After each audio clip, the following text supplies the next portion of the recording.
नमस्कार, मैं हूं राकेश सिंह। आज फिर बात करेंगे इतिहास की। इतिहास ऐसा जो अभी तक हमको हमारे ही इतिहास को पराजय का इतिहास बताया जाता रहा है, जबकि सब कुछ इसके उलट है। 11वीं शताब्दी में बहराइच की लड़ाई में राजा सुहेल देव पासी ने महमूद गजनवी के भतीजे को हराया था। यह हम सबको पता है। अपने ऐसे नायकों को केंद्र बनाकर हमारे इतिहास को फिर से लिखा जाना चाहिए।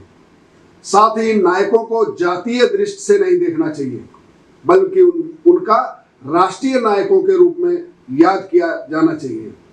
पर क्या हम राजा सुहेल देव पासी को एक जातीय नायक, एक क्षेत्रीय नायक और एक राष्ट्रीय नायक के रूप में एक साथ नहीं दे सकते? अंग्रेज इतिहासकारों ने भारत के इतिहास को पराजय गाथा बना दिया है। इस इतिहास लेखन की आलोचना अब धीरे धीरे शुरू हो गई है। अंग्रेज विद्वानों ने राष्ट्र को केंद्रीय राज्य का पर्याय बनाते हुए उसे जाति और क्षेत्र से काटने की कोशिश की। उसकी भी आलोचना होनी चाहिए। अंग्रेज इतिहासकारों ने भारतीय इतिहास को जिस तरह से पराजय गाथा में बदला है, उसने हमारे बौद्धिक ही नहीं, राजनीतिक जगत में भी गहरी स्वीकृति बना ली है। बड़े बड़े नेताओं को यह कहते हुए सुना जा सकता है कि हम लगभग 1200 साल गुलाम रहे।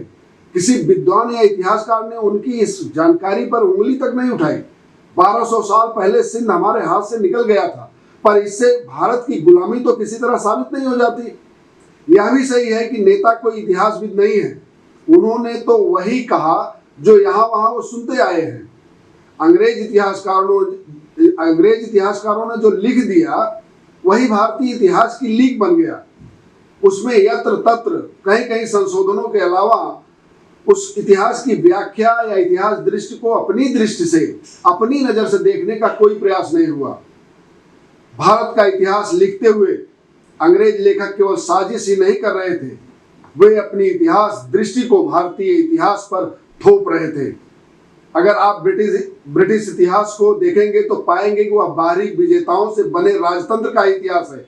पहले वह रोम साम्राज्य के अधीन था। रोम साम्राज्य के बिखरने के बाद सैक्सनी ने जर्मन योद्धा आए और अधिकांश स्थानीय जनसंख्या को समाप्त कर उन्होंने एक मिश्रित एंग्लो सैक्सन जात बनाई। फिर 11वीं शताब्दी में नारवंडी आए। 10,000 सैनिक फ्रांक विलियम के नेतृत्व में आए और स्थानीय आबादी इस नए विजेता समूह की दास बन गई। उसके बाद का जो ब्रिटिश का इतिहास है वो विजेताओं से बने राजतंत्र और समय समय पर दूसरे क्षेत्रीय राजवंशों के संघर्ष का इतिहास है। लगभग ऐसी ही घटनाएं पूरे यूरोप में हुई और उन्हीं से उनका इतिहास बोध बना है, जिसे उन्होंने शेष विश्व पर इतिहास लिखते हुए बाकी सब जातियों के आधुनिक शिक्षा तंत्र से निकले लोगों के दिमाग में आरोपित कर दिया। यह दुर्भाग्य है। इस इतिहास बोध को एकमात्र लेकिन सबसे सशक्त चुनौती अगर किसी ने दी तो महात्मा गांधी ने दी। गांधी जी ने हिंद स्वराज में दी। हिंद स्वराज के 14वें अध्याय में गांधी जी ने लिखा है, फिर कोई सारा हिंद उसमें घिरा नहीं है, जो पश्चिमी शिक्षा पा गए हैं उसके पास में आए हुए हैं, वही गुलामी से घिरे हैं। हिंद स्वराज में ही एक जगह हमें भारत के किसानों की निर्भयता का उल्लेख करते हैं। जो बात गांधी जी को अपनी जातीय स्मृति के कारण सहज ही दिख गई और जो अंग्रेजों ने जानबूझकर नहीं देखी, तथा हमारे अंग्रेजी पढ़े लिखे लोग जिसे देखना भूल गए, वह यह है कि भारत के लोग सदा से एक स्वतंत्र जाति रहे हैं। वे कभी यूरोपीय लोगों की तरह राजतंत्र के गुलाम नहीं रहे। इसलिए जब हमारे कुछ राजाओं की पराजय के बाद देश के एक बड़े भाग में विदेशियों ने कुछ शताब्दियों के लिए अपना राजतंत्र स्थापित कर लिया, तो भी भारत के सभी लोग गुलाम नहीं हो गए।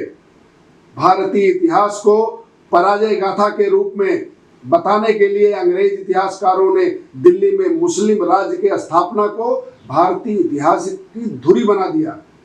इतना ही नहीं, उन्होंने इस तथ्य पर भी बात नहीं की कि भारत के कुछ राजाओं पर विजय से पहले तुर्क योद्धा अरबों ने इस्लाम के आवेश में उत्तरी अफ्रीका से लेकर ईरान तक जो साम्राज्य खड़ा किया था उसे नियंत्रित कर चुके थे। उधर चीन के उत्तर में बसे खाना बदोश समूहों ने 907 में ही चीन की सेनाओं को पराजित कर दिया था और चीन का हान राज उत्तर से दक्षिण की ओर पलायन कर गया था। अगर आप इस व्यापक परिप्रेक्ष्य में देखें तो पाएंगे कि अरबों या चीनियों के मुकाबले भारत में इस आंधी का सबसे अधिक साहस और शौर्य से सामना किया गया। इतिहास लेखन की इस विकृति को दूर करने के लिए नए सिरे से भारतीय इतिहास को लिखा जाना चाहिए। हम भारतीय दृष्टि से इतिहास लिखेंगे तो पाएंगे हमारा इतिहास पराजय से अधिक शौर्य, जय और राजधर्म की पुनर्स्थापना का इतिहास है। उसे किसी भी स्थिति में 1200 साल की या 1000 साल की गुलामी के रूप में नहीं देखा जा सकता। पिछले 700-800 साल देश के एक बड़े हिस्से पर विदेशियों का नियंत्रण जरूर रहा, लेकिन इसी 700-800 साल के दौरान ही लगातार ऐसे नायक पैदा होते रहे जो अपने समाज और अपने क्षेत्र को ही नहीं, पूरे भारत को भी विदेशी आक्रांताओं से मुक्त करके राजधर्म की पुनर्स्थापना भी करते रहे।